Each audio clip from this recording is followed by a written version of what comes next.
के सामान ताइन गइल आ गइलू। पूजा के सामान कब छूटल धनी लाद का दुकानिया खुलल बड़ुए चढ़ल दा सहारा बुझात नइखे तहरा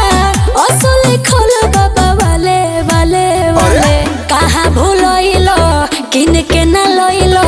माइला चुनरी लाले लाले लाले पिया भूलइलो किन के न लइलो आइला चुनरी लाले लाले लाले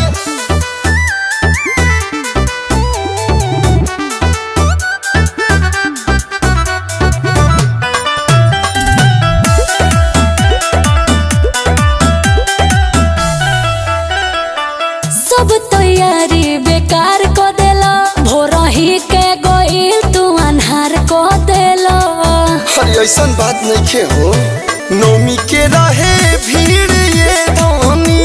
मन में रखा धीर ये धानी साड़ी हमको हनी लावे के पिया रे ओहो ले ओइलो काले काले काले कहाँ भूलोइलो किन के न लोइलो माइला चुनरी लाले लाले लाले पिया भूलोइलो किन के न लोइलो आइला चुनरी लाले लाले लाले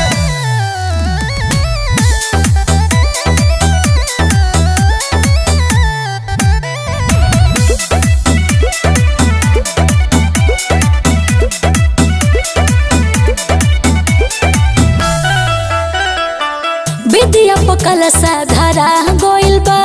आ फल फलाहारी सब आ गोइल बा। चिंता काहे करतरू हम बानी नु करो ना अब जीत ये धानी शुरू तू कर विध ये धानी